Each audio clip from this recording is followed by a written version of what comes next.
She was already bleeding when they found her.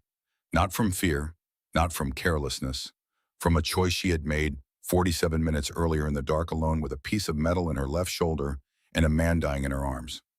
She had made the calculation the way her father taught her quietly, completely, without hesitation. The math was simple. His life or her comfort. She had already decided. Her right hand pressed combat gauze hard against the wound in the soldier's chest. Her left arm hung at a wrong angle, the sleeve of her uniform soaked through the fabric, turned the deep burgundy that medics learn to recognize before they learn almost anything else. She did not look at her own shoulder. There was no point looking at something you had already accepted. The helicopter was coming. She could hear it, the distinctive thud of rotor blades cutting through the Afghan night, still 2 minutes out, maybe 3. Around her, the compound had gone quiet in the way battlefields go quiet after everything terrible has already happened. The smell of cordite and dust hung in the air like something permanent, like it had always been there and always would be. The soldier beneath her hands was 22 years old. She knew that because she had read every file before they left the wire. She made it a habit. Know their blood types, know their allergies, know their ages, know their names. Because when it is 3 in the morning and a man is staring up at you with that particular look, the look that asks whether this is where it ends, you need to be able to say his name. You need him to know that someone in this darkness knows exactly who he is. She said it now, quietly, steadily. Stay with me, that's an order.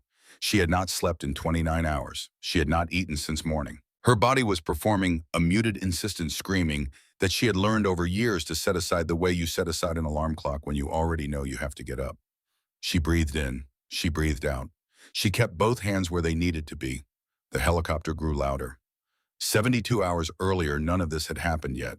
72 hours earlier, she was still just the medic who shouldn't have been there. FOB Kestrel had sat in the Kunar Valley of northeastern Afghanistan like something the mountains had reluctantly agreed to tolerate. The forward operating base was a collection of HESCO barriers, plywood structures, and prefabricated containers arranged in the methodical, unglamorous way of a place that prioritized function over everything else. The perimeter walls were stained by 2 years of weather in the particular kind of dust that exists nowhere on Earth except here, pale, fine, pervasive, the kind that gets into everything, including thoughts you thought were private. The mountains surrounded the valley on 3 sides. White-gray limestone ridges that rose at angles no civilian architect would permit, scarred by erosion and by something older and more patient than erosion. In the mornings, the peaks caught the sun before anything below them did, and for a few minutes each day, the high rock glowed orange against a sky that had not yet decided what color it intended to be. It was beautiful in the way that dangerous things sometimes are. The CH-47 Chinook came in low and fast the way transport helicopters do when the people flying them have learned not to be a stationary target any longer than necessary. It touched down in a cloud of pale dust that reduced visibility to nothing. Equipment crates, supply boxes, and 3 replacement personnel stepped off the ramp in rapid succession. The last one off was Maya Reeves. She was 26 years old, 5 feet 3 inches tall, and weighed 118 pounds. Her dark hair was pulled back tightly beneath her cover. Her uniform was pressed despite the 14-hour journey that had preceded this moment. She wore the caduceus insignia of a Navy hospital corpsman on her collar and carried a medical ruck on her back that weighed 65 pounds, more than half her own body weight, with the ease of someone who had been carrying heavy things for a long time.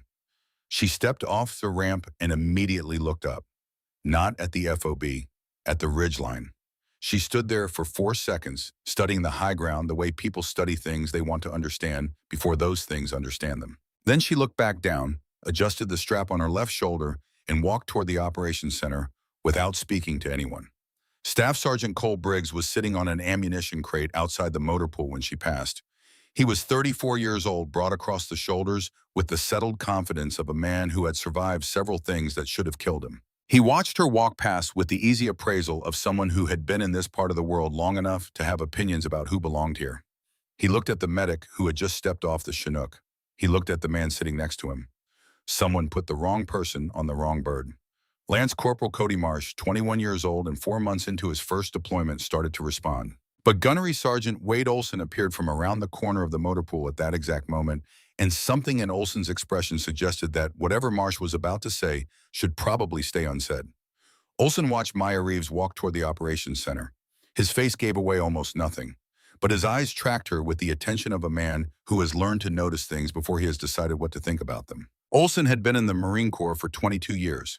He had served in Iraq twice, in Afghanistan 3 times. He had developed over those years an instinct for categorizing people within the first few minutes of observing them, not by rank or gender or background, but by something in the way a person moved and looked and carried themselves that told him whether they understood the world he operated in. Most people didn't. Occasionally someone did. He went back to what he was doing. But the tracking in his eyes continued for a moment after she had disappeared from view. Inside the medical station, Maya set down her ruck and looked at the room she had inherited. The previous corpsman had organized the supplies in alphabetical order. Maya stood in the doorway for 30 seconds, reading the arrangement the way a mechanic reads an engine, not for what was there, but for what it revealed about the mind that had created it. Alphabetical order was logical. It was also, in a tactical context, useless. When a man is bleeding out, no one reaches for bandages and thinks B. They reach for what their hands know is there because their hands have practiced reaching for it in the correct sequence, in the correct order of urgency in the dark under pressure, without thought. She spent the next 2 hours reorganizing everything. When she finished, the station looked different, less tidy perhaps to an outside eye. But every item of critical equipment occupied exactly the position it would need to occupy when seconds were the currency being spent. Tourniquets within reach of either hand without looking. Chest seals grouped by type. Hemostatic gauze in the outer pocket, not the inner. Nasopharyngeal airways accessible without opening a secondary container. She was running through the inventory a final time when Captain Doyle Mercer appeared in the doorway. He was 47 years old, lean in the way of people who forget to eat, when thinking hard with gray at his temples and the careful evaluating eyes of a man who had made decisions under pressure long enough that it had become simply the way he made decisions. He looked at what she had done to the medical station. He looked at her. He needed more information first. Settling in Corpsman Reeves, she answered without turning around. Almost finished, sir. He stayed in the doorway for another few seconds. Then he left. He had noted the reorganization. He had noted that she had moved things in ways that made sense if you knew what combat looked like from close up. He filed it without conclusion and walked back toward the operations center. The first test came on the 3rd day. It was mid-morning already, 94 degrees, and a training exercise was underway in the southern portion of the FOB compound. A team of 8 men was running a rehearsal for a compound entry, drill repetitive physical unglamorous work performed in full kit under a sun that did not care about anyone's schedule. Maya was running her morning checks on the medical station when she heard something in the cadence of the men's movement that changed slightly, the kind of change most people would not hear. She heard it. She stepped out. Private First Class Howell was walking in an unsteady line between the staging area and the water point, concentrating very hard on the act of walking, which is usually a sign that walking is requiring more concentration than it should. His face was the color of someone whose internal systems were beginning to make executive decisions his conscious mind was not yet aware of. Maya crossed to him in 20 seconds. She did not ask how he was feeling. She put 2 fingers against the inside of his wrist and counted for 15 seconds while simultaneously reading his eyes, his skin color, and the coordination of his movement. Then she put her other hand against the back of his neck. She looked at Briggs. Get him inside. Core temperature above 104. If we don't drop it in the next 10 minutes, he goes into convulsions. Briggs looked at Howell. Howell did objectively look like a man, considering sitting down on the ground, regardless of whether the ground wanted him. Briggs picked him up under one arm and moved. Inside, Maya worked with the focused economy of someone who has run this sequence before. Ice packs to the neck, armpits, and groin. Oral hydration where he could tolerate it. Oxygen flow. Temperature checks every 90 seconds. She talked to Howell throughout in the flat, steady tone of someone who finds calm useful and has therefore made it a permanent occupant of their voice. By the time the second temperature check came back 101.3 and declining, Howell's eyes had cleared and he was capable of coherent sentences.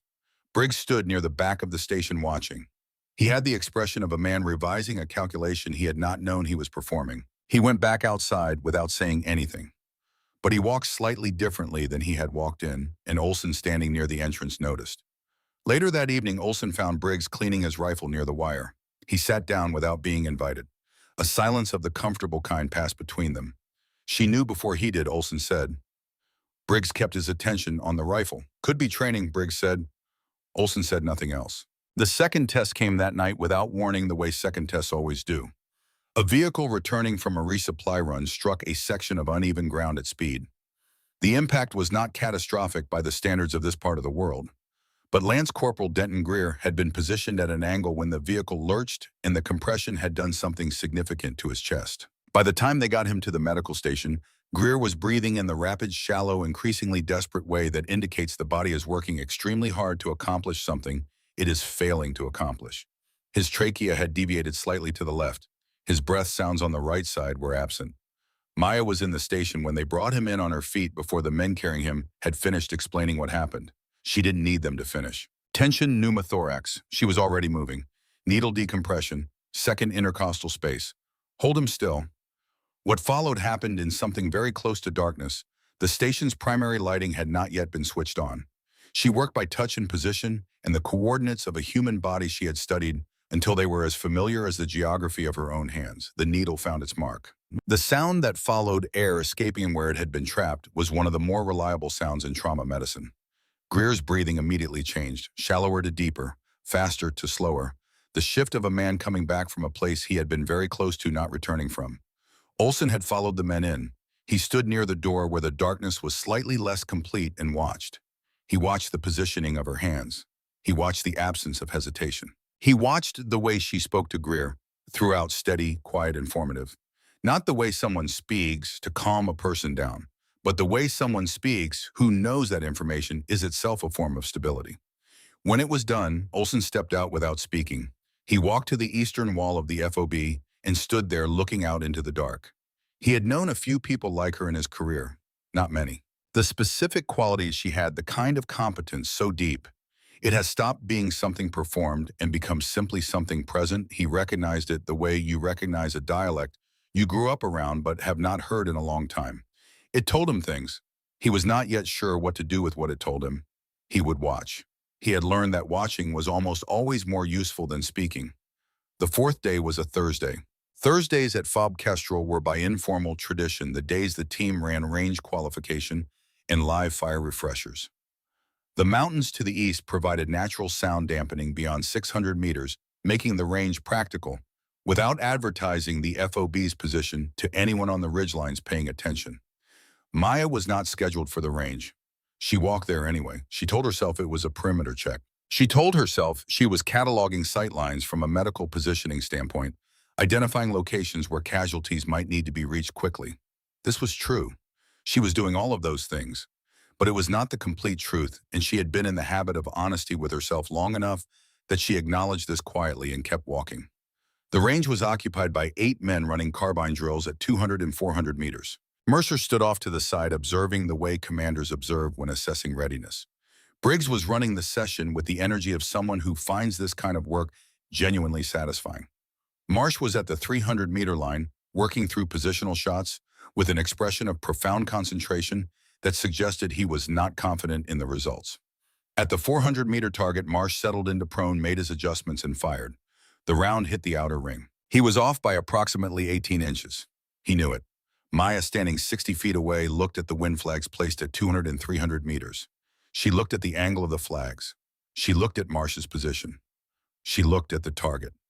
She ran the calculation the way she had run thousands of calculations without effort, without ceremony, with the automatic reliability of a function so deeply learned, it no longer requires conscious activation. The wind was coming from roughly 9 o'clock relative to Marsh's position. He had not corrected for it. The correction needed was approximately 2 clicks and a 4-inch hold off to the right. She said it before she realized she was saying it. Wind from 9 o'clock. 2 clicks up, hold 4 right. She said it at normal conversational volume, not directed at anyone in particular, the way you say something you are thinking, rather than something you intend to communicate.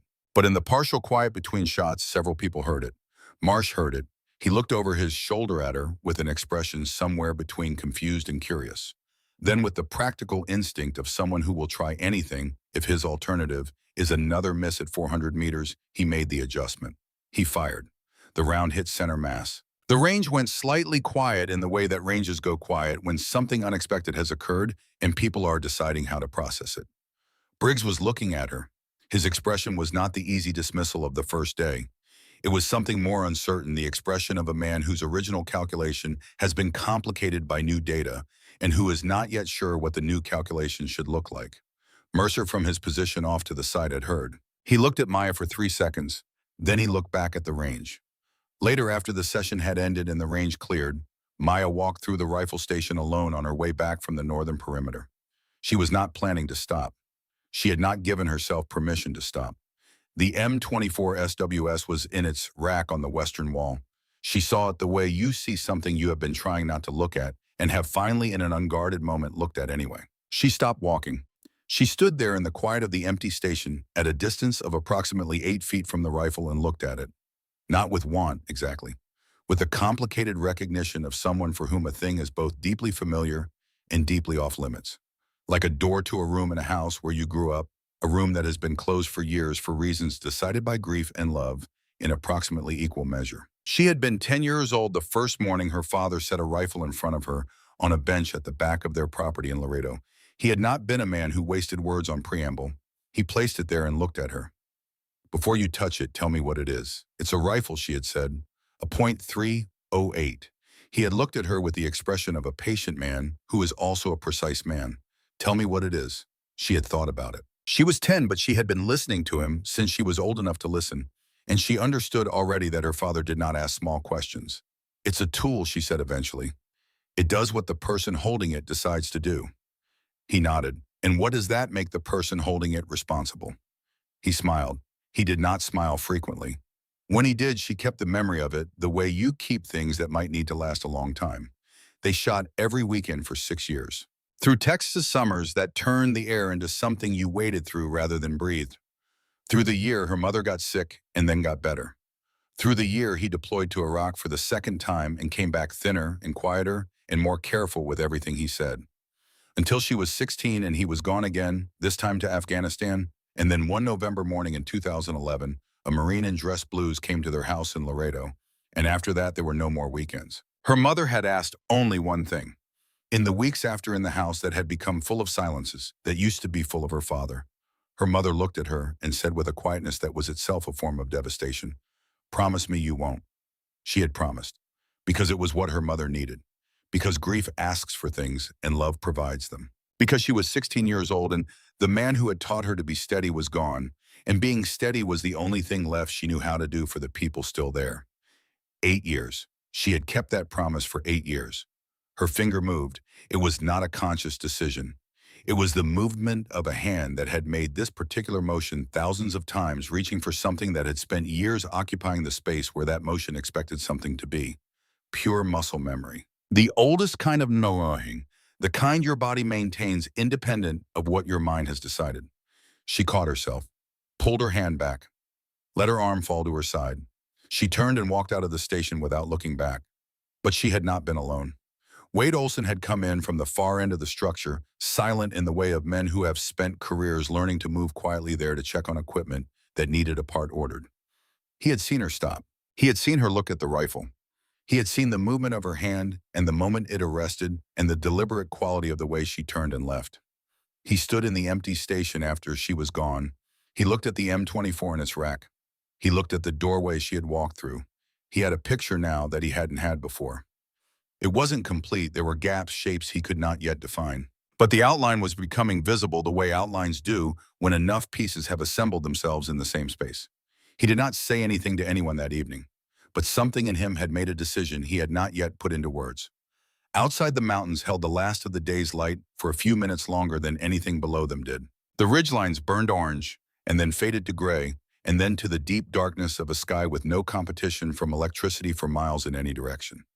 Maya sat in the medical station and ran through her inventory one more time. She was thorough. She was quiet.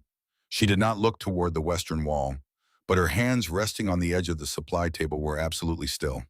Steady, the way her father had taught them to be. Steady in the way that things are steady when they have been tested often enough that steadiness has stopped being an effort and become simply the default condition of being. In 2 days, those hands would be asked to do something she had promised herself they would never do again. She didn't know that yet. But somewhere in the part of her that had grown up on a bench behind a house in Laredo, learning to calculate wind and distance and the particular patience required to make a thing happen at 600 meters that most people could not make happen at 60, that part of her had already begun quietly without her permission to prepare. The mission brief came on the 4th evening. Captain Doyle Mercer stood at the front of the operations room With the economy of movement of someone who has delivered briefings in enough tight spaces that unnecessary motion has been eliminated from the process entirely. The room held 11 people. Maya was not one of them. She stood outside in the narrow corridor between the ops center and the adjacent structure, close enough to hear through the canvas partition without having been invited. She told herself she was there for medical planning purposes. Knowing the route, the timing, the likely contact zones, all of it was relevant to how she would pre-position the supplies, what she would pack, where she would need to be. This was true. It was also not the only reason she was standing in that corridor at that particular hour. The compound was in the Northern Valley, 14 kilometers out. Intel had identified it as a transit point for a high-value target moving weapons components through the Kunar corridor. The approach would be conducted at night on foot for the final 4 kilometers with helicopter support staged at a forward holding point 6 kilometers east. The timeline was tight. The terrain was unforgiving. The extraction window was 20 minutes from the moment of entry. Mercer's voice through the canvas was flat and precise. He gave the route. He gave the contingencies. He gave the communications plan and the abort criteria and the casualty collection point locations. He spoke for 11 minutes without repeating himself. When it was done, the men filed out.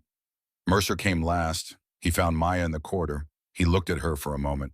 "You'll be with Chalk 2 on the approach. Primary casualty collection at the grid, I'll give you separately. You stay with the Chalk unless I tell you otherwise." She nodded. He started to move past her. Then he stopped. "Reeves, make sure your kit is built for a contact scenario, not a training day." He walked away. Maya went to the medical station and began building her kit. The night of the mission was designed by something deliberate, moonless wind, moving at a consistent 12 miles per hour from the northwest temperature at 41 degrees Fahrenheit. The men moved through the cold with the flat efficiency of people who have long since stopped negotiating with physical discomfort and simply coexist with it. Maya moved with them. She had packed the ruck herself as always. Every item in its place, every contingency accounted for. The weight across her back was familiar in the way of things that have been carried long enough that their absence would feel stranger than their presence. She breathed through the first kilometer and settled into the pace. And after that, her body found its rhythm, and the ruck became part of her the way it always did, not something additional, just something present. Chalk 2 was 8 men plus Maya. Olsen ran the chalk, moving at the front with the quiet authority of a man who has navigated terrain like this often enough that he no longer has to think about where to put his feet. Marsh was 3 positions back, young enough to find the darkness mildly exciting, experienced enough to know he should not show it. Briggs was at the rear, close enough to respond immediately, far enough back to see the entire formation at once. They made the approach in 53 minutes. No contact. The kind of movement that feels almost tedious right up until it is not. The compound appeared out of the dark the way compounds do in this part of the world, a collection of mud brick walls that the darkness made ambiguous until you were close enough for the details to resolve. 3 structures, a central courtyard, a gate on the southern wall that had been reinforced recently, the mortar fresher than the surrounding material. 2 members of the team noticed this. Maya, coming up behind them, also noticed without being asked. The strike team entered on Mercer's signal. It was clean for the first 4 minutes. Then the shot came from the western ridgeline. A single crack, the flat report of a high-powered rifle at distance, and Lance Corporal Greer went down in the courtyard. Not killed. Hit in the right thigh, the round passing through the outer tissue and missing the femoral artery by a margin that was either luck or providence, depending on what a person believed about those things. But down, bleeding. Out of the fight. Maya was moving before the second crack sounded. The second round hit the courtyard wall 3 inches from where Mercer's head had been when he moved. Someone had eyes on the courtyard. Someone on the high ground to the west with a rifle and the patience to wait for exactly this moment. The team went to cover. Mercer's voice came over the radio, controlled and clipped, calling the grid of the muzzle flash. "Western Ridge, approximately 750 meters, one shooter confirmed." In the follow-on silence, the seconds-long pause between a situation developing and a situation demanding a response. Several things were true simultaneously. Chief Breck Sutton, the element's designated marksman who carried the Barrett M82A1, was positioned on the eastern side of the compound outside the direct line to the western ridge, partially behind a wall that was structural cover but not firing position cover. Getting him to a viable position on the western wall would take time they did not have. The shooter on the ridge had already demonstrated both accuracy and patience. Sutton was also in this moment approximately 4 seconds away from understanding that his right shoulder, which had taken the edge of a ricochet during the initial exchange, was not going to cooperate with the requirements of holding a 30-pound rifle at the correct angle for a 750-meter precision shot. The shoulder had been hit before repaired imperfectly and was now delivering a specific kind of pain that told anyone familiar with joint trauma exactly what was happening inside it. He knew before anyone told him. He lowered the rifle and looked at his right arm with the expression of a man assessing a problem rather than experiencing emotion about it. He looked across the courtyard. Through the darkness, he found Mercer. Mercer looked back at him. There was a silence of perhaps 2 seconds. Then Mercer turned his head. He did not look at his team.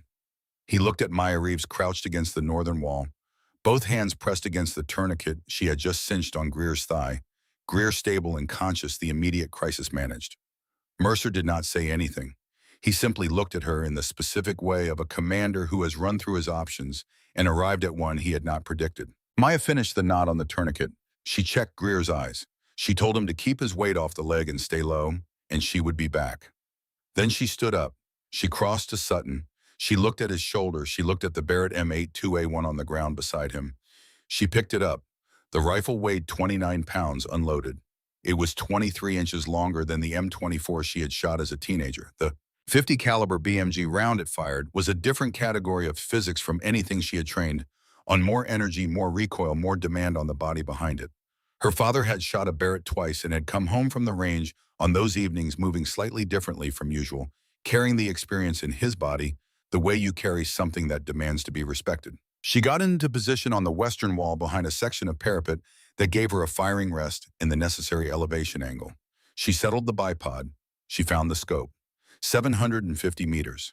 The ridge was visible as an elevation line against the slightly lighter gray of the sky. The shooter's position was a darker irregularity in the natural contour of the rock, a gap between two limestone formations where a person with patience could lie completely still and have a clear line on the compound below. She found the gap. She ran the calculation. Wind at 12 from the northwest. Temperature 41. Elevation differential approximately 200 feet. The bullet would drop. The wind would push it left. She built the adjustments into the hold. She breathed in. The first shot missed. The wind shifted in the 3 seconds between when she had read it and when the round reached 750 meters. Not a dramatic shift. 4 miles per hour. But at that distance, 4 miles per hour is the difference between where you aimed and where the round went, and they are not the same place. From across the courtyard, Briggs said something. Not loud. The comment of a man whose prior expectation is being confirmed. She heard it. She filed it without reaction. She read the wind again.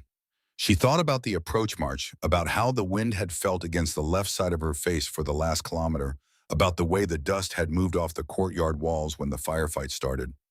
She made an adjustment that lived entirely in the calculation she was holding in her head and the degree to which she altered her hold point in the scope. She breathed in, let half of it out. She felt her heart rate the way she had been taught to feel it, not as something to fight, but as something to work with to find the space between beats where the body is briefly completely still. She found that space. She fired. On the western ridge at 752 meters, the shooter did not fire again. The compound went quiet in a different way than it had been quiet before. There is a quality to silence that follows a threat being removed that is distinct from every other kind of silence, and everyone in that courtyard who had been in enough firefights to recognize it felt it at the same moment. Maya lowered the rifle. She set it down. She stood up, crossed back to Greer, knelt beside him, and checked his tourniquet.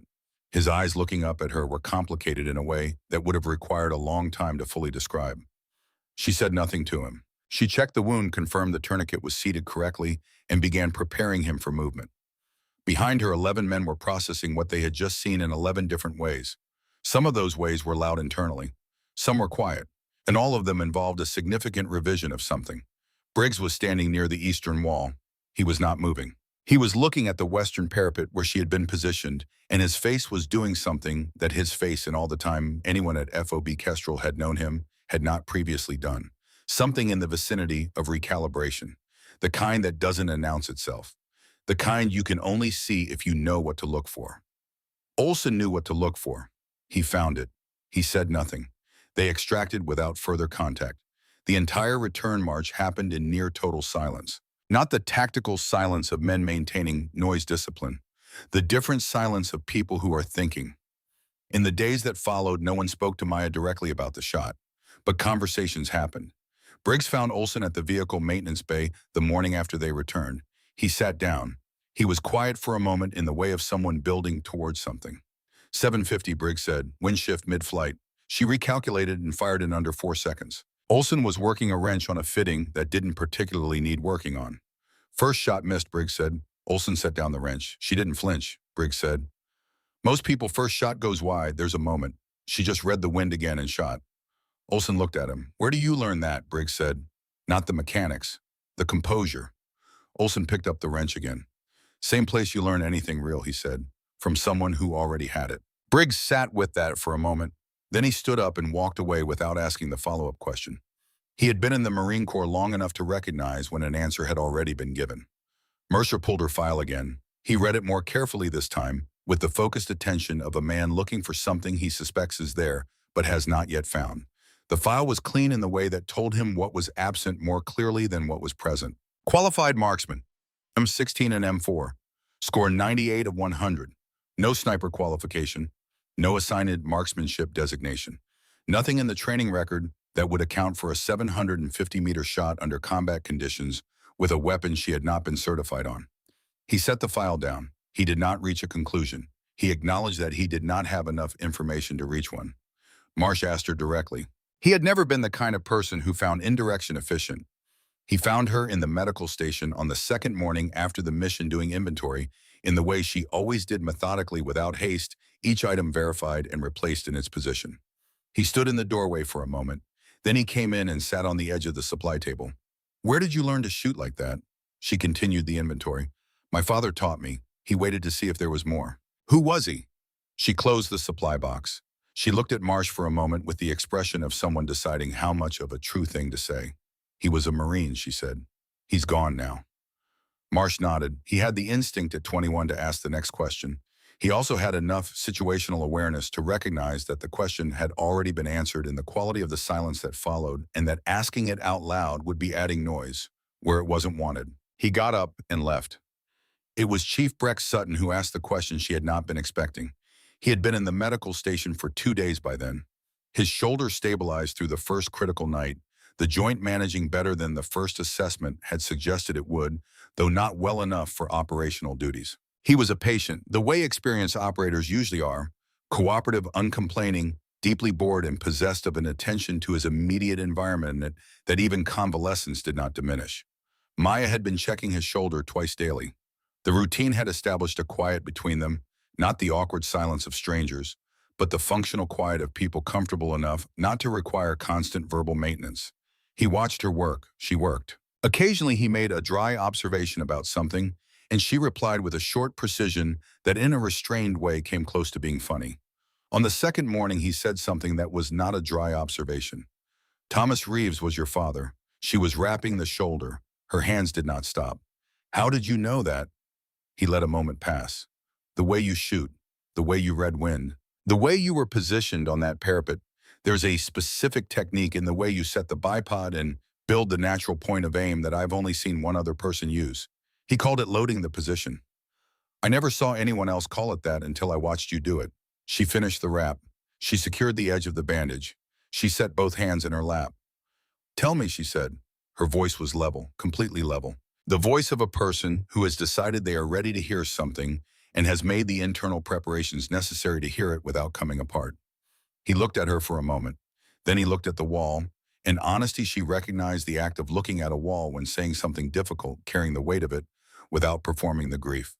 Helmand Province, he said, November 2011, I was running with a joint element out of Camp Leatherneck. Your father's force recon unit was part of the same task force. We had a rote. Intel was supposed to be solid. He paused. It wasn't solid. The story he told her took 12 minutes. He told it without embellishment because he was the kind of man who had learned that the truth in its plain form already contains everything embellishment tries to add. He told her about the canyon's approach, the narrow defile between two ridges where the moment they entered it, the geometry was wrong in a way that someone with experience would feel before they could explain it. Her father had stopped the column, one hand raised flat, definitive, the hand of a man who has made a decision. He turned to Sutton at the rear of the formation and used the hand signal for abort. Then he used the hand signal for something else, the signal that means go, just go. The ambush initiated 30 seconds after Sutton's position cleared the southern end of the defile. He had heard it from 200 meters back. He had heard the volume of fire and understood with the understanding of a man who has been in enough firefights to read them like text, that what was happening in that canyon could not be survived by the person absorbing it so that everyone else could be somewhere else. 7 men got out, he said. Your father was not one of them. He looked at her directly. I tried to go back. 2 of us tried. They pulled us out. We tried again at first light with a full QRF. There was nothing left to go back to. Maya was looking at her own hands in her lap. She was not crying. She was doing the thing she had learned to do with very large things, holding them in both hands, without dropping them and without pretending they were smaller than they were. He was quiet for a moment. Then he said, before we went out that night, he told me something. He said, if this goes the way I think it might go, find my daughter and tell her I knew what I was doing. Tell her it was a choice I made with clear eyes. Tell her that. He paused.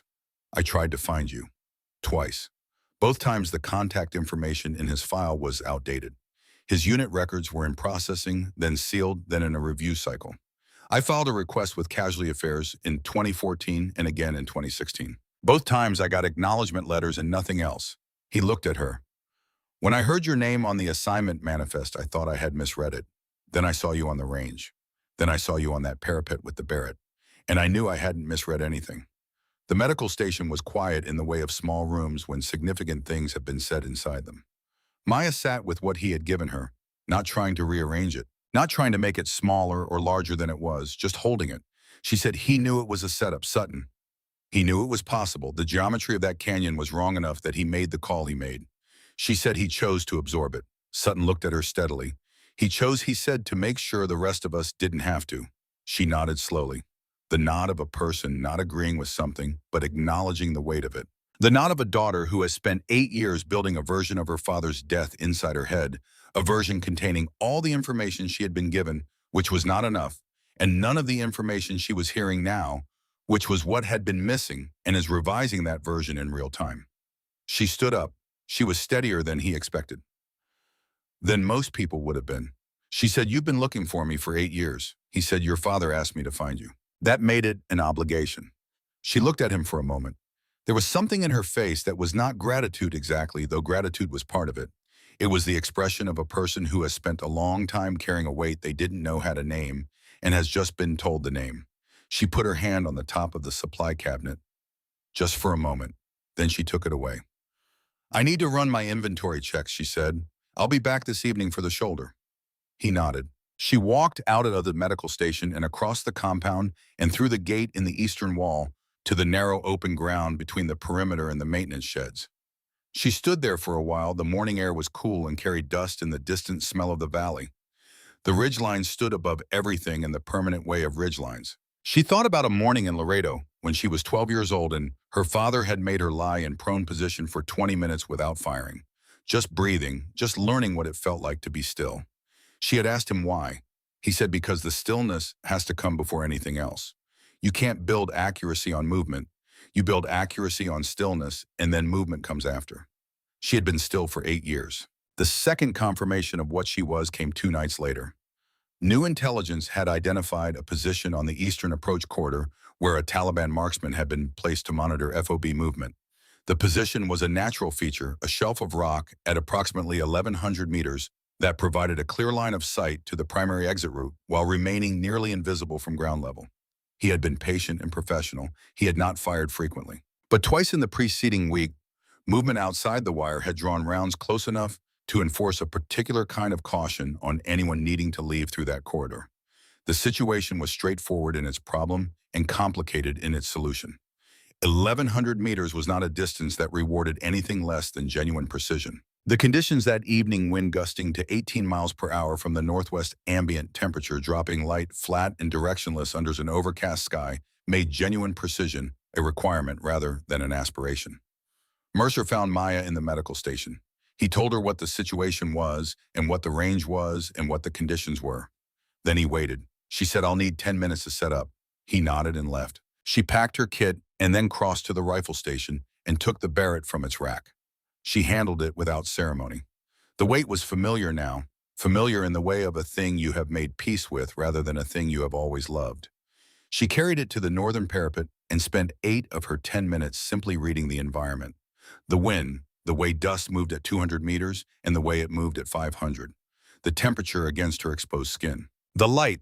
At 1100 meters, the rock shelf was visible as a faint irregularity in the terrain. A shape the landscape had not intended, but that a person with knowledge of how people use landscape had known to look for. She found it in the scope. She held the position for 90 seconds without firing, building the calculation, checking it, building it again. The wind gusted. She waited. It settled to a baseline. She fired. One round, 1100 meters. The rock shelf produced no further complications that evening or in the days that followed. Mercer was standing 15 feet behind her when she fired. He watched the shot. He watched her lower the rifle and begin breaking down her position with the same economy of motion she brought to everything. He stood there for a moment after she had shouldered the rifle and turned. He said, "Your father," she looked at him. He said, "Force Recon?" She said, "First Marines, 3 deployments." He looked at her for 3 more seconds. Something moved through his expression that was careful and honest and carried in it what he would have called respect if he had been in the habit of naming things directly. He was not, but it was respect. He knew what it was. He said, "Thank you, Corpsman Reeves." She said, "Sir." She walked back toward the medical station. Behind her, Mercer stood for a moment longer at the northern parapet, looking out at the 1100-meter ridgeline in the settling dark. Later in the quiet of the medical station, she sat with her back against the supply cabinet and held her father's absence in both hands, the way he had taught her to hold the rifle firmly, but without force, with the patience that allows the target to come to you, rather than you lunging after it. She thought about what Sutton had told her. She thought about the canyon in Helmand in November 2011, and the geometry that was wrong, and the hand raised flat in the signal for stop, and the other hand making the different signal, the older signal that was simply go. Just go. She thought about a man who had calculated the cost of a decision and made the decision anyway, and who had somehow in the middle of making it found a moment to leave a message for a 16-year-old girl in Laredo, Texas, who would not receive it for 8 years. The medical station was quiet around her. Outside, the FOB held its night routines. Somewhere on the perimeter, footsteps crossed the gravel at the steady pace of a patrol that would cover the same ground again in 20 minutes. She closed her eyes. She breathed in. She breathed out. In 2 days, she would need to be both things at once, the medic and the shooter, the hands that heal and the hands that stop what is doing the harming. The part of her that had spent years learning to be ready for things before they arrived was already making the preparations the rest of her had not yet been asked to make. The mountains outside held their positions in the dark. The night settled over the valley and the ridgelines above it. Maya Reeves sat in the quiet and was still. The order came on the 6th night. Mercer delivered it at 1800 hours with the deliberate calm of a man who has learned that the quality of a briefing is inversely related to the amount of urgency its speaker allows into his voice. The mission was the largest the FOB had mounted in 3 months. 3 chalks, 31 personnel. The objective was a compound complex 4 kilometers north of the previous target, deeper into the valley where intelligence had confirmed the presence of the high-value individual they had been building toward for 2 weeks. The window was narrow. The terrain was the kind that has absorbed a generation of fighting and been shaped by that absorption into something that favors neither side and punishes both. 3 approach routes, 2 extraction points, a 20-minute window from compound breach to wheels up, and no flexibility in that number. Maya sat through the briefing in the back of the room. This time she had been given a chair. She listened to everything. She looked at the topographic map and marked in the part of her mind that had been doing this since her father first taught her to read terrain from the elevated ground of a Texas hillside, the locations where casualties would be most likely and what would be required to reach them. She noted the drainage ditch along the eastern approach that would provide cover for a casualty drag. She noted the open ground in front of the northern compound wall that provided none. After the briefing, she went to the medical station and built her kit for the last time. She was not superstitious about numbers, but she was attentive to the quality of her own attention, and on this evening her attention had been sharpened to the degree where further sharpening would damage it. Everything she needed was in its place. Everything she did not need was absent. The kit weighed 41 pounds. She picked up the photograph she kept in the interior pocket of her blouse. She did not take it out. She felt the shape of it through the fabric. Then she finished packing and went to sleep. They stepped off at 2100. The night was cold and clear and deeply dark. No moon, no cloud cover, no artificial light within 10 kilometers. The stars above the Kunar Valley were extravagant, the kind of sky that only exists in places far from the light pollution of the world that has electricity in sufficient quantity to waste it. On another occasion, a person might have stopped to appreciate this.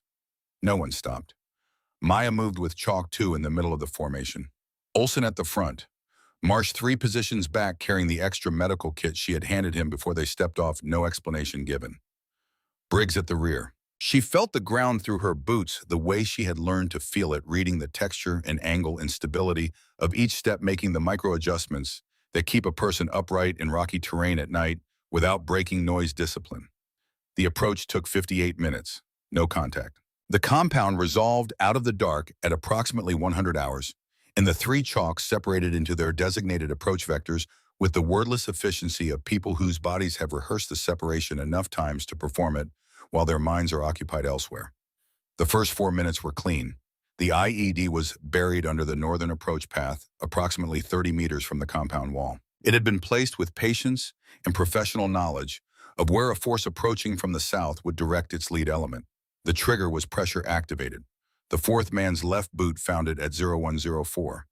The explosion was not the largest Maya had heard. It was also not the smallest. It compressed the air in the way that high-order explosive compresses air, a physical event you feel before you hear a pressure wave that moves through the body faster than the mind can process what is producing it.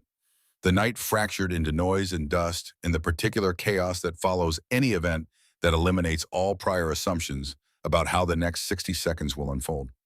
Maya was moving before the dust had fully resolved. The 2 nearest casualties from Chalk 1 were 12 meters ahead of her position.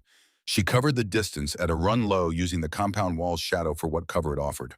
The first man was sitting upright, conscious, his left hand holding his right forearm in a way that told her the arm was broken, but the bleeding was controlled. She told him to stay low and stay still, and she would come back. She moved to the second man. He was on his back. The blast had taken him from the left side. His left leg was the immediate problem. The femoral artery sits deep in the thigh, deep enough that most wounds do not reach it close enough to the surface, that when something does, the consequences are measured in 90-second intervals. She could see the arterial bleed from 2 meters away, the specific dark pulsing quality of it in the ambient starlight. She was beside him in one movement. "Alderman, stay with me." She had her tourniquet out and was applying it 4 inches above the wound in the 3 seconds it took her to process the location and severity. The cat tourniquet cinched. She tightened it until the bleeding changed from arterial pulse to something that could be managed. She marked the time on the tourniquet with the marker clipped to her chest strap. She looked at his face. He was still with her. "Stay on the ground," she said. "Don't move the leg. I will be back." She moved. The second casualty was against the compound's northern wall, sitting forward at an angle that told her something had happened to his chest before she had crossed the 5 meters between them. Fragment entry right side below the clavicle. Not arterial, but the wound was open and needed sealing before movement. She pressed the combat gauze in with her right hand and held it there while she talked to him in the flat, steady voice she kept for exactly these moments.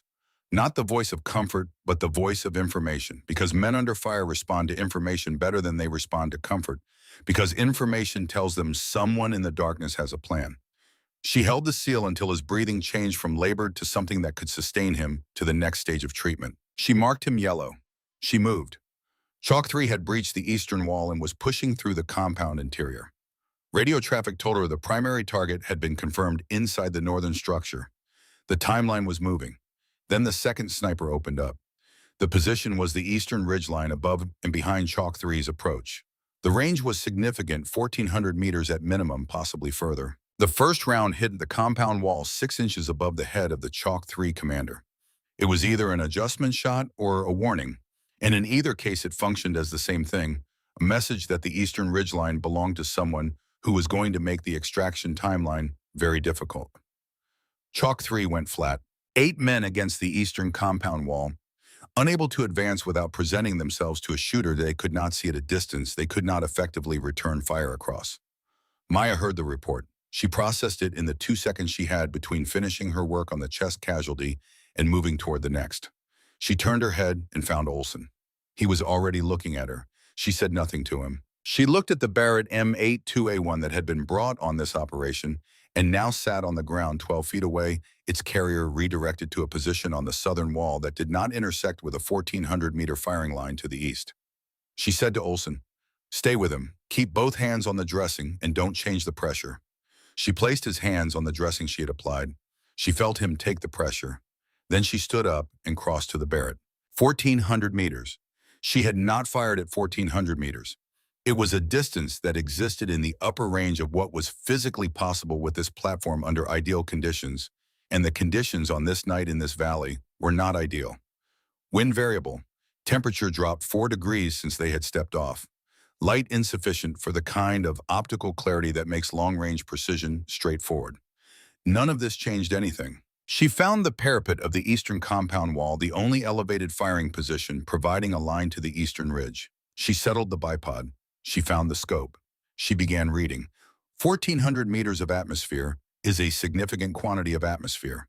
The wind at the shooter's position is not the wind at the target's position, and the wind in between is not necessarily either of those things. She had been taught this by a man who had found it out through practice rather than theory, and he had conveyed it the way he conveyed everything important directly without mystification, with the implicit message that understanding a difficulty is the first step toward not being defeated by it.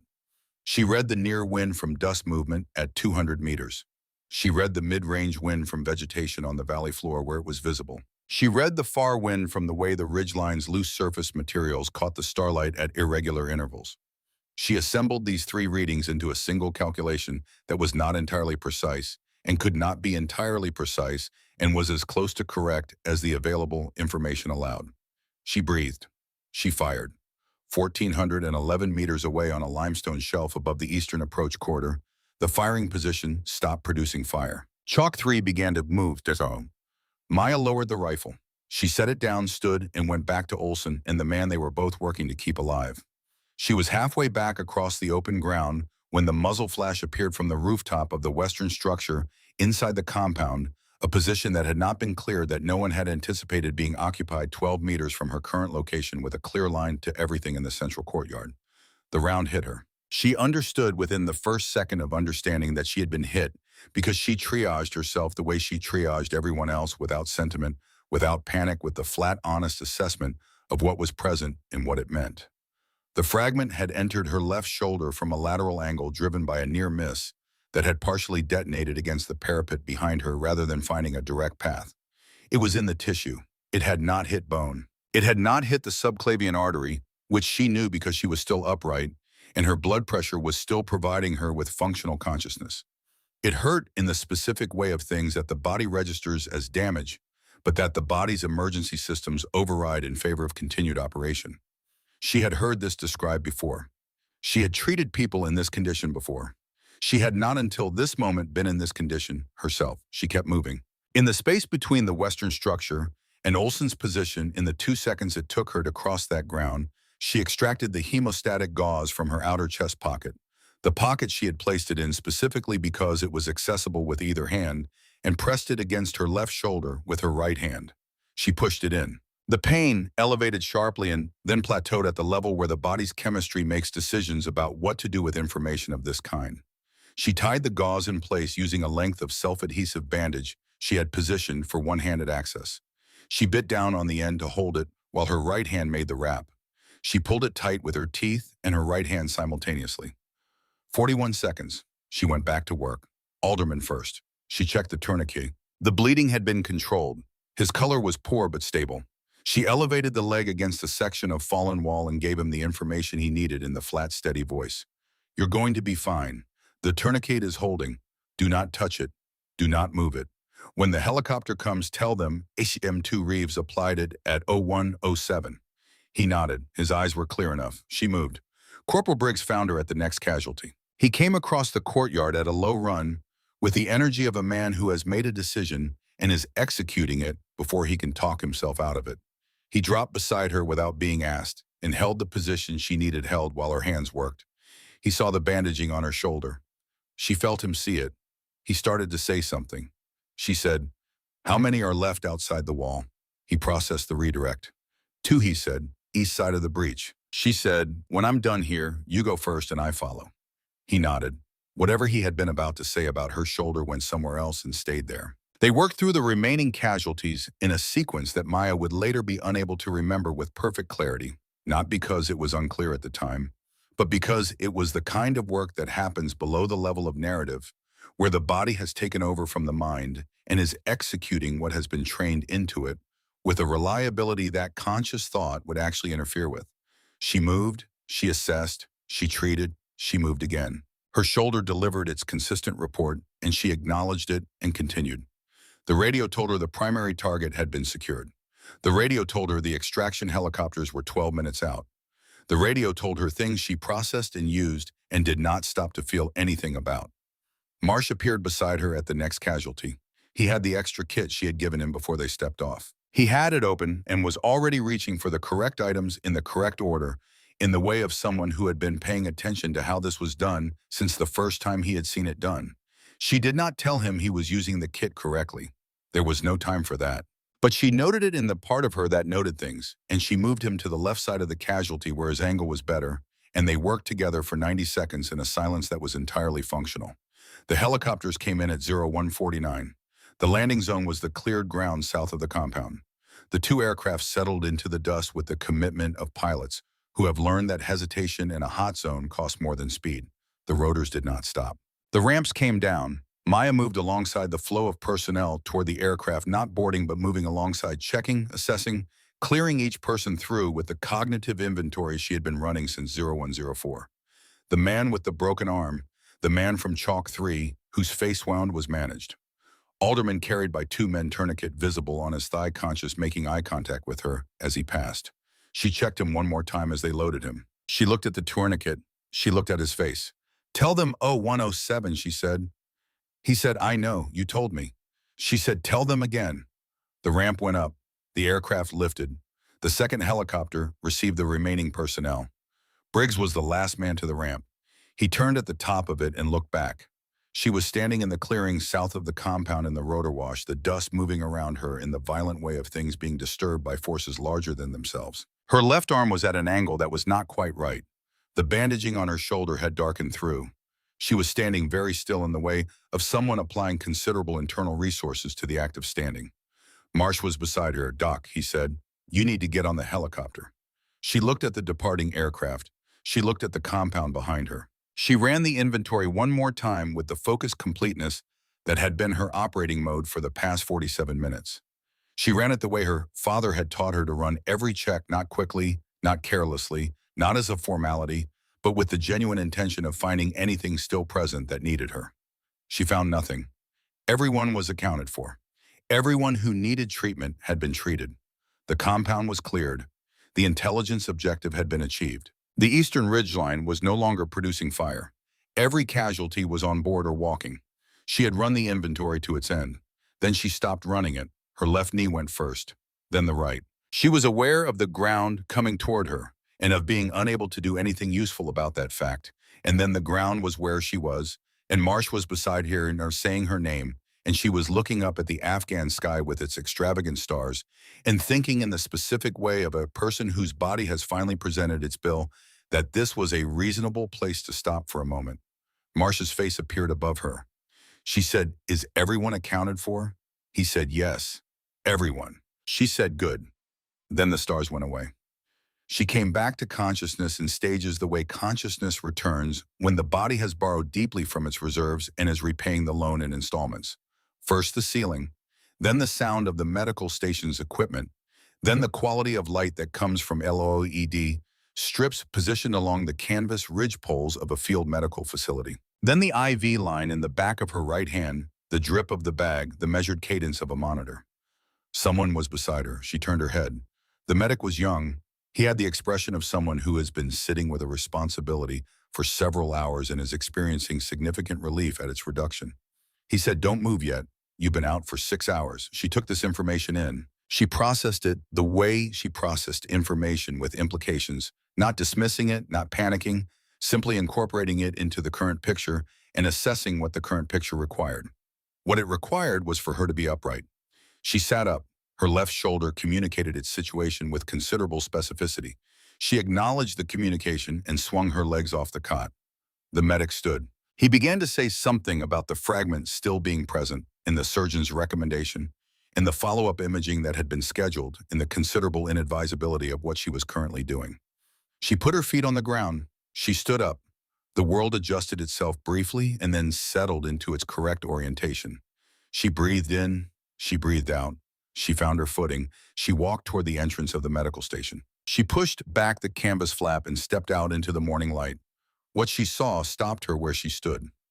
FOB Kestrel, in the early morning, had a quality of light she had noticed before. The particular way the sun coming over the eastern ridgeline at low angles struck the pale dust of the compound floor and turned it briefly golden before the day advanced far enough to burn the gold away. She had noticed it before. She had never stood in it in quite this way. The compound was full of people, not in the way that FOBs are full of people going about the work of their day, full in the way a space becomes full when people have gathered deliberately with intention in a specific arrangement that has meaning. They were standing in lines, not parade formation. Nothing about the spacing or uniformity suggested an official drill. It was the arrangement of people who have chosen to be somewhere together and have chosen without being told to stand in a way that acknowledges the weight of the occasion. There were a great many of them: Marines in desert utilities, Navy personnel in operational working uniforms, SEAL operators in the mixed kit that Tier 1 personnel wear when not required to wear anything else, Rangers from the QRF element, support personnel, the mechanics, the cooks, the men who ran the communications equipment and maintained the vehicles and kept the FOB functioning in the thousand necessary ways that do not appear in any account of heroism, but without which heroism has nowhere to occur. They were all there. She did not know how many there were. Later, someone would tell her the number. At this moment, standing in the canvas doorway in a medical gown with an IV site taped to the back of her right hand and a bandaged shoulder, she did not count. She simply saw them, the scale of them, the stillness of them, and then beginning at the front of the formation and moving through it in the sequential way that things move through a crowd, when they begin at one point and travel without instruction through the whole. Every hand came up. 500 people, in the morning light of the Kunar Valley, in silence. Every hand raised. She stood in the doorway and did not move. She had not understood until this moment what she had done. Not because she was unaware of the events of the previous night, she retained every detail of those 47 minutes with the precise clarity of experiences that occur when the brain's recording systems are operating at their highest capacity. She knew what she had done. She simply had not, until she saw 500 people standing in the morning light with their hands raised, understood what it had meant to the people who had been there beside her. Cole Briggs was in the front row. He was standing straight in a way that cost him something. His eyes were red in the way of eyes that have been red for a while. His hand was up with the precision of a man who has been performing this gesture for decades and knows exactly how it is supposed to be performed and is performing it now with everything he has. She looked at him for a moment. She thought about the first morning and the comment about the wrong person on the wrong bird. She thought about the range and the expression on his face when she had read the wind without knowing she was saying it aloud. She thought about the courtyard and his hands beside hers at the next casualty, doing exactly what needed to be done without being asked. Cody Marsh was in the second row. He was not red-eyed. He was the specific color of a person who has moved through a long night into a morning and is standing in it with the intention of remembering everything about it for as long as he lives. His hand was up. When her eyes found him, he held her gaze with the steadiness of someone who has decided something about himself in the last 12 hours and is living in the first morning of that decision. She found Olson in the fourth row. He was looking at her the way he had been looking at her since the first day, with the careful attention of someone who has been watching for something and has found it. His hand was up. His expression was the expression of a man who is satisfied in the deep, quiet way that men who have seen a great deal are occasionally satisfied that the world has produced something worth the attention he gave it. She looked toward the medical station to her right at the window of the convalescence area. Breck Sutton was in the window. He was sitting up on the edge of his cot, his repaired shoulder wrapped, his right arm raised in the slow, deliberate way of someone for whom the gesture costs something physical and who is paying the cost without discussion. She looked at him for a moment. She thought about a canyon in Helmand in November 2011 and a man who had raised one hand in the signal for stop and then raised the other in the signal for go and then had not come home. She thought about 8 years of a promise. She thought about what the promise had cost and what it had given and what it had meant to keep it and what it had meant in the end to do the thing it had asked her not to do. Colonel Thad Hargrove stepped out of the formation.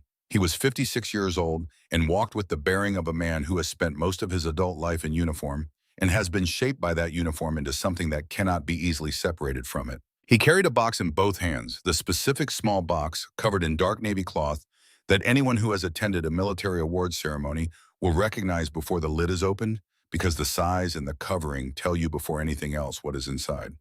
He stopped in front of her. He looked at her for a moment with the directness of a man who has done this before and knows it does not become easier with repetition and who is doing it now because it is correct and necessary and because correctness and necessity are what he has organized his life around. He said, HM2 Maya Reeves. By order of the Commandant of the Marine Corps, I am authorized to present the Navy Cross, awarded posthumously to Master Sergeant Thomas Allen Reeves, United States Marine Corps, for extraordinary heroism above and beyond the call of duty in the face of enemy action. Helmand Province, Afghanistan, November 14, 2011. He paused. He said, this was approved 12 days after his death. It was placed in administrative hold due to a classification review that was not resolved in a timely manner. It remained in that hold for 8 years. That is a failure of this institution, and I acknowledge it as such. He held out the box. She took it with her right hand. The box was lighter than she expected. Important things often are. He said, there's something else. He reached into the inside pocket of his uniform blouse and produced an envelope. It was the kind of envelope that has been kept carefully for a long time. The paper had acquired the ivory quality of age, and the fold lines were sharp from years of being maintained in exactly the same configuration. Her name was written on the front in handwriting she recognized before she could have explained how she recognized it the way you recognize things learned before you had a vocabulary for how learning happens. He said Chief Sutton has been carrying this for 8 years. He asked me to present it. She took the envelope. She held both the box and the envelope for a moment.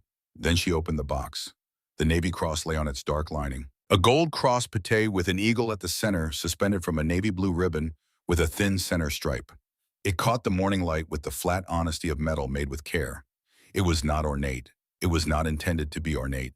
It was intended to mean something specific, and it did. She closed the box. She opened the envelope. The letter was 2 pages handwritten, the lines straight in the way of someone who has a disciplined hand and uses it. The date in the upper right corner was November 13th, 2011. The evening before. She read it. She read Maya. If you are reading this, I did not come home.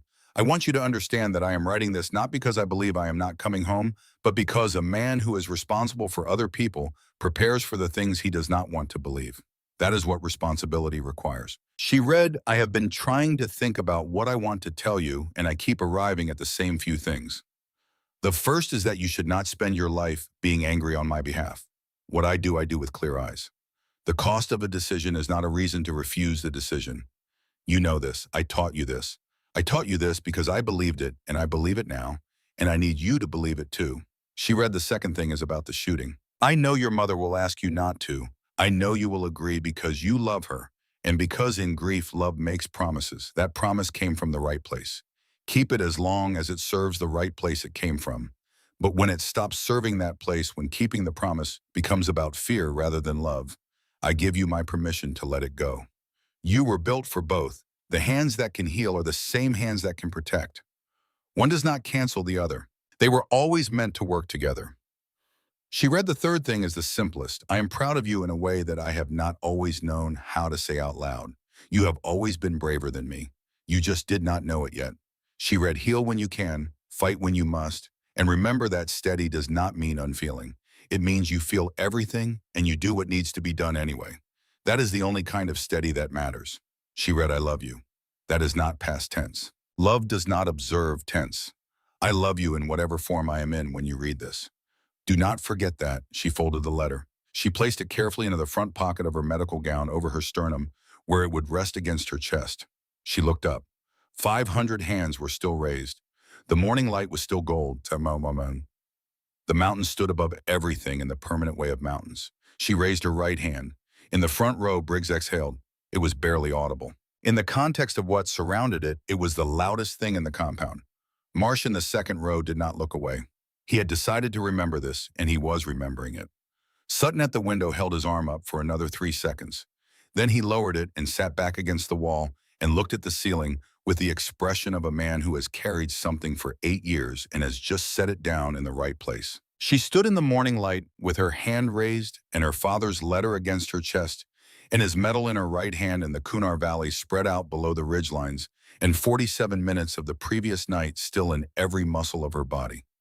She stood in all of it, without collapsing, without performance, without anything other than the quality her father had spent 6 years teaching her on a bench behind a house in Laredo in Texas summers that turned the air into something you waded through rather than breathed. Steady, the kind that is not the absence of feeling, the kind that is feeling held in both hands and the work continuing anyway. 6 months later, March arrived at Camp Pendleton with the particular quality of California mornings in early spring, cool enough to be honest about the season, bright enough to suggest that honesty is temporary. The base was awake at 0530 in the way that military installations are always awake before the civilian world considers waking, and the building at the northern edge of the training complex had been lit since 0500 when Maya Reeves had arrived to set up for the day. She had set up the room the way she set up every space she was responsible for, with complete attention and complete intentionality. 18 chairs in 3 rows of 6, a whiteboard at the front. On the whiteboard, written in her even hand, heal when you can, fight when you must. Below that in smaller letters, the two are not in competition. The dark circles under her eyes had faded. They had been significant in the weeks after Kunar, the visible marking of a body that has spent more than it had and is slowly rebuilding the reserve. The color had come back in those weeks. She had gained back the weight she had lost, plus a pound, which was not something she had been tracking, but that her mother had noted with quiet satisfaction during a phone call in January. The fragment had been removed at Bagram 22 hours after the FOB. The surgery was straightforward. The recovery had taken 3 months, not because the wound was severe, but because she had returned to physical training on a schedule that her surgeon described as aggressive and that she described as necessary. They had negotiated. She had done most of what he asked and supplemented the rest on her own time. She was not the same person who had arrived at FOB Kestrel in September.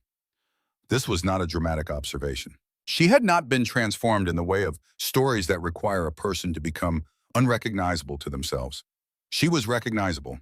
She was the same fundamental person, the same quality of stillness, the same economy of movement, the same preference for doing over explaining.